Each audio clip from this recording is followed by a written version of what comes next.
Hi friends, 2026 தங்கத்தோட விலை எந்த மாதிரி இருக்கும் அப்படிங்கிற ஒரு தகவலை தான் நம்ம இந்த வீடியோவில் நம்ம பார்க்க போகிறோம்.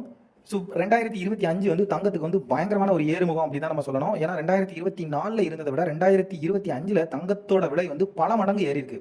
ஸோ இப்போ 2026 இது வந்து தொடருமா, இல்லை அப்படின்னா மறுபடியும் ஏதாவது ஒரு சரிவை சந்திக்குமா அப்படிங்கிறது தான் எல்லா மக்களுக்கும், ஒரு சாமானிய மக்களுக்கும், ஒரு பெரிய இன்வெஸ்டர்ஸ்க்கும் ரொம்ப பெரிய அளவில் ஒரு பயங்கரமான குழப்பமாக இருந்துகிட்டு இருக்கு அப்படின்னு நம்ம சொல்லலாம். ஸோ இந்த நிலைமையில நம்ம 2026 வருஷத்துல தங்கத்தோட விலை வந்து எந்த மாதிரி இருக்கும் அப்படிங்கிறத ஒரு சின்ன நம்ம அலசிடலாம் ஃப்ரெண்ட்ஸ். எப்படி இருக்குன்னு நம்ம பார்க்கலாம். ஸோ உறுதியாக ஒரே ஒரு விஷயம் சொல்லலாம், கண்டிப்பாக வந்து பார்த்தீங்க அப்படின்னா தங்கத்தோட விலை அடுத்த வருஷத்துல மிகப்பெரிய அளவில் கண்டிப்பாக உயரும் அப்படிங்கிறது தான் நிதர்சனமான ஒரு உண்மை. அதாவது அது எந்த அளவுக்கு உயரப்போகுது, எது நமக்கு 2026 எதை நம்ம டார்கெட்டாக ஃபிக்ஸ் பண்ணிக்கலாம், எந்த இலக்கை வந்து தங்கம் வந்து ஒரு டார்கெட்டாக வச்சுட்டு போக போகுது அப்படிங்கிறத தான் நம்ம இந்த பதிவில் டீட்டெயிலாக பார்க்க போகிறோம். ஆக்சுவலாக வந்து பார்த்தோம் அப்படின்னா நம்ம இந்தியன் மார்க்கெட்டை பொறுத்த வரைக்கும் 10 கிராம், அதாவது 10 கிராம் கோல்டு அப்படின்றது 1,50,000 rupees அப்படிங்கிற ஒரு ப்ரைஸை வந்து கண்டிப்பாக ரீச் ஆயிடும் அப்படிங்கிறது தான் நெக்ஸ்ட் இயருக்கு எல்லாருமே எக்ஸ்பெக்ட் பண்ணக்கூடிய ஒரு மிகப்பெரிய எக்ஸ்பெக்டேஷன் அப்படிங்கிறதே சொல்லலாம் ஃப்ரெண்ட்ஸ். ஏன்னா தங்கத்தை வந்து இன்க்ரீஸ் பண்ணுறதுக்கு வந்து பார்த்தீங்க அப்படின்னா நிறைய ரீசன்ஸ் இருக்குது. ஸோ அதில் வந்து பார்த்தீங்க அப்படின்னா ஒரு ரீசனை நம்ம முக்கியமாக எதெல்லாம் எடுத்துக்கலாம் அப்படின்னு பார்த்தீங்க அப்படின்னா, ஸோ இப்போ வந்து ஆல்மோஸ்ட் வந்து அமெரிக்கா ஃபெடரல் பேங்க் வந்து பார்த்தீங்கன்னா வட்டி குறைப்பு பண்ணிட்டாங்க. ஸோ அப்போ அவங்க வந்து உறுதியாக என்ன சொல்லியிருக்காங்க, நெக்ஸ்ட் இயர் கண்டிப்பாக இன்க்ரீஸ் பண்ண மாட்டோம், ஆனால் குறைப்பமான தெரியாது, பட் ஆனால் இன்க்ரீஸ் பண்ண மாட்டோம் அப்படின்னு சொல்லியிருக்காங்க. அப்படின்னா அர்த்தம் என்னன்னா கண்டிப்பாக இன்க்ரீஸ் ஆக போகிறது இல்லை. ஆனால் அந்த டைமில் அமெரிக்காவோட மணி இன்ஃப்ளேஷன், எம்ப்ளாய்மெண்ட் டேட்டா, ஸோ இதெல்லாம் பொறுத்து அகைனும் மறுபடியும் வந்து குறைக்கிறதுக்கான வாய்ப்புகள் வந்து இருக்குது அப்படிங்கிறது தான் அதோட மீனிங். அதே மாதிரி நிறைய கண்ட்ரீஸ்லேயும் வந்து பார்த்தீங்கன்னா அவங்களோட எக்கனாமிக்லையும் நிறைய ப்ராப்ளம்ஸ் இருக்குது. ஆல்மோஸ்ட் நிறைய கண்ட்ரீஸ் வந்து பார்த்தீங்க அப்படின்னா நிதி பற்றாக்குறையில் மாட்டிட்டு முழிச்சிட்டு இருக்கு அப்படிங்கிறது வந்து ஒரு நிதர்சனமான உண்மை. அது மட்டும் இல்லாமல் புவிசார் பதட்டங்கள் வந்து பார்த்தீங்க அப்படின்னா ஆல்மோஸ்ட் அதுக்கு மேலே இருக்குது. ஸோ இதனால் என்ன ஆகும் அப்படின்னு பார்த்தீங்க அப்படின்னா ஆல்மோஸ்ட் நிறைய நாடுகள் அவங்களும் அவங்களோட ஃபெடரல் பேங்கோட, அவங்க நாட்டை ஃபெடரல் பேங்கோட ரெப்போ ரேட் வந்து பார்த்தீங்க அப்படின்னா ஸோ அவங்களுமே டிக்ரீஸ் பண்ணுறதுக்கான சான்சஸ் வந்து பார்த்தீங்க அப்படின்னா அதிகமாக இருக்கும். ஸோ இதனால என்ன ஆகும் அப்படின்னு பார்த்தீங்கன்னா தங்கத்தோட விலை வந்து சர்வசாதாரணமாகவே மேலே ஏறும். அது மட்டும் இல்லாமல் இப்போ என்ன பண்ணுறாங்க அப்படின்னா நிறைய வங்கிகள், அதாவது நிறைய கண்ட்ரீஸில் இருக்கக்கூடிய முக்கியமான பேங்க் எல்லாமே என்ன பண்ணுறாங்க அப்படின்னா தங்கத்தை வாங்கி வைக்கக்கூடிய ஒரு போக்கு அப்படின்றது ஸோ இப்போ சர்வசாதாரணமாக எல்லா இடத்துலையுமே நடந்துட்டு இருக்கு. ஸோ இது வந்து இப்போ எல்லா பேங்க்குமே தங்கத்தை வாங்கி அவங்க வந்து சேவ் பண்ணிக்கிட்டே இருக்காங்க. ஸோ இதுவும் என்ன ஆகும் அப்படின்னு பார்த்தீங்க அப்படின்னா தங்கத்தோட விலையை வந்து சர்வசாதாரணமாக ஏற்றிக்கிட்டே இருக்கும். ஸோ இதனாலேயே வந்து பார்த்தீங்க அப்படின்னா நெக்ஸ்ட் இயரில் தங்கம், அதாவது ஒரு அவுன்ஸ் தங்கத்தோட விலை வந்து பார்த்தீங்கன்னா $5,000 அப்படிங்கிற ஒரு நிலைமையை வந்து ரீச் பண்ணுறதுக்கான சாத்தியக்கூறுகள் வந்து ரொம்ப ரொம்ப அதிகமாக இருக்குது. ஸோ இப்போ ஆல்மோஸ்ட் வந்து பார்த்தீங்கன்னா $4,200 வந்து போயிட்டு இருக்கு. ஸோ அதனால் நெக்ஸ்ட் இன்னும் அடுத்த வருஷத்தில் $800 வந்து பார்த்தீங்க அப்படின்னா இன்க்ரீஸ் ஆகிடும்.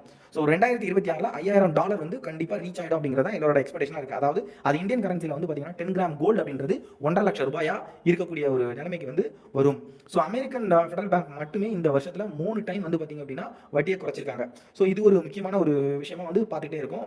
ஸோ அது மட்டும் இல்லாமல் மற்ற எல்லா இன்வெஸ்ட்மெண்ட்ஸ்லையும் இன்வெஸ்ட் பண்ணுறதை விட கோல்டில் இன்வெஸ்ட் பண்ணுறது வந்து பார்த்தீங்க அப்படின்னா ரொம்ப ஒரு நல்ல லாபம் கொடுக்குறதா நிறைய இன்வெஸ்டர்ஸ் வந்து எல்லாருமே நினைக்கிறாங்க.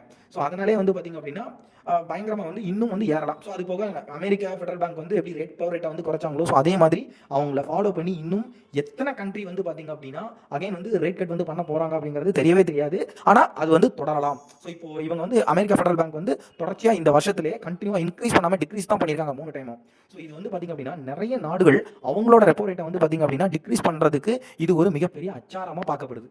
ஸோ அதனால் என்ன ஆகுதுன்னா இனி வர்ற காலத்தில் நிறைய கண்ட்ரி அவங்களும் வந்து பார்த்தீங்க அப்படின்னா சேம் இதை ஃபாலோ பண்ணி அவங்களும் வட்டி குறைப்பை வந்து கண்டிப்பாக அவங்களும் பண்ணலாம் அப்படிங்கிற மாதிரியான எக்ஸ்பெக்டேஷன் ஹெவியாக இருக்குது. ஸோ இது மட்டும் இல்லாமல் சீனா அப்புறம் வந்து நிறைய பேங்க் வந்து பார்த்தீங்கன்னா அவங்களோட கையிருப்பில் வந்து டாலரை வந்து குறைச்சி அதுக்கு பதிலாக வந்து பார்த்தீங்க அப்படின்னா தங்கத்தை வாங்கி குவிச்சிட்டு இருக்காங்க. ஸோ இதனால் என்ன ஆகும்னா ஃபியூச்சரில் டாலரோட ரேட் வந்து பார்த்தீங்கன்னா ஸ்டெப் பை ஸ்டெப்பாக குறைஞ்சி அதுக்கப்புறமா தங்கத்தோட விலை வந்து கண்டிப்பாக பயங்கரமாக ஏறும் அப்படிங்கிற மாதிரியான எதிர்பார்ப்பு வந்து பயங்கரமாக இருக்குது. ஸோ அதனால் என்ன நடக்கும் அப்படின்னு பார்த்தீங்கன்னா தங்கம் மிகப்பெரிய அளவில் ஒரு உச்சத்தை கண்டிப்பாக தொடும் அப்படிங்கிறது தான் நம்ம எதிர்பார்க்குறது. 2026 பொறுத்த வரைக்கும் பார்த்தீங்கன்னா $5,000 அப்படிங்கிறது இப்போதைக்கு இருக்கக்கூடிய ஒரு டார்கெட். அதாவது $800 இன்னும் ஏறலாம். $800 அப்படின்னா நம்ம இந்தியன் மார்க்கெட் படி என்ன பார்க்கலாம் அப்படின்னா அரௌண்ட் வந்து இப்போ வந்து மார்க்கெட் வந்து எப்படி ட்ரேட் ஆகிட்டு இருக்கு அப்படின்னா 1,30,000 அப்படிங்கிற ஒரு அளவில் வந்து ட்ரேட் ஆகிட்டு இருக்கு இந்தியன் மார்க்கெட்டில் கோல்டு. அதுவே 5,000 அப்படிங்கிற ஒரு நிலையை மார்க்கெட் வந்து, அதாவது $5,000 வந்து ரீச் பண்ணும்போது இந்தியன் மார்க்கெட்டில் வந்து அரௌண்ட் வந்து 1,55,000 1,60,000 அப்படிங்கிற ஒரு நிலைமைக்கு கோல்டு வந்து கண்டிப்பாக ரீச் ஆகும் ஃப்ரெண்ட்ஸ். ஸோ நெக்ஸ்ட் இயரில் கோல்டு குறையிறதுக்கு வாய்ப்பு வந்து பார்த்திங்க அப்படின்னா ரொம்ப ரொம்ப குறைவு தான். மிகப்பெரிய அளவில் உச்சத்தை அடையும் அப்படிங்கிறது தான் எல்லாரோட எதிர்பார்ப்பாகவும் இருக்குது. 2027 2028 அதாவது 2030 வரைக்குமே மிகப்பெரிய கணிப்புகள்லாம் இருக்குது. அடுத்த 5 வருஷத்துக்கு நம்ம யோசிக்க தேவையில்ல. அடுத்த வருஷமே நம்ம யோசிப்போம். அடுத்த வருஷத்துக்கே மிகப்பெரிய அளவுல பீக் இருக்கும். அப்படியானால் அடுத்த 5 வருஷத்துல கோல்டோட நிலைமை என்ன இருக்கும் அப்படிங்கிறத நீங்க யோசிச்சுக்கோங்க ஃப்ரெண்ட்ஸ்.